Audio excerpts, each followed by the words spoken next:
Tervist!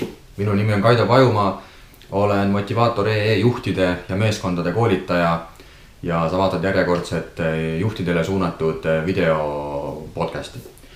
Täna mõtlesin, et räägin sulle sellisest raamatust nagu Tõhus juht.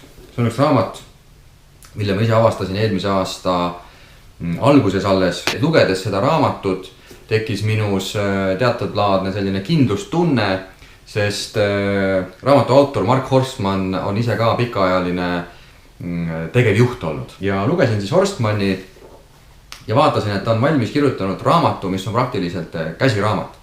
Käsiraamat juhtidele samm-sammuliseks tegutsemiseks.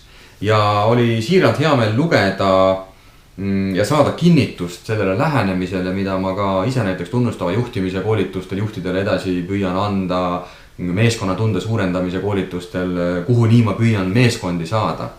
Ja olen oma blogis ka päris palju tegelikult sellele raamatule viidanud, soovitan seda igati igale juhile lugeda ja mõtlesin, et täna loen lihtsalt ette mõtlemisaineks selle raamatu järelsõna. Kui tahate olla suurepärane juht, siis tehke neid asju armastusega. Ma pean siin silmas professionaalset armastust, valmisolekut iseennast teise hüvanguks riski alla seada.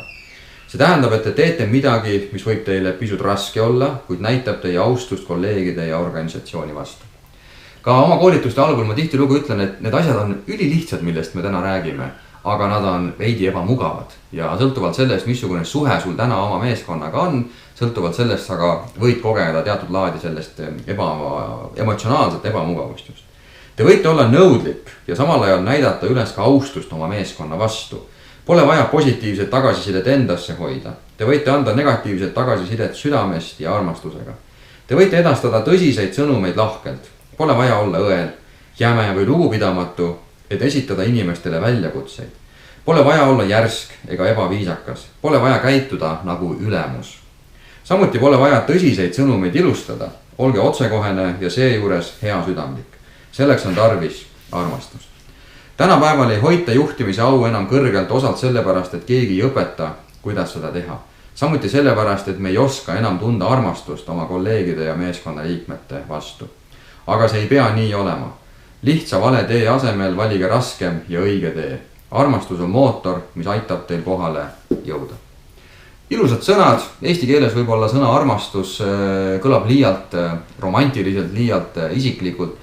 Aga kui me räägime professionaalsest armastusest, siis tegelikult me ju räägime heasoovlikkusest, mõistmisest, soovist oma inimestel, kellega ma koos töötan, keda ma enda töötajateks nimetan, soovist nendele päriselt head.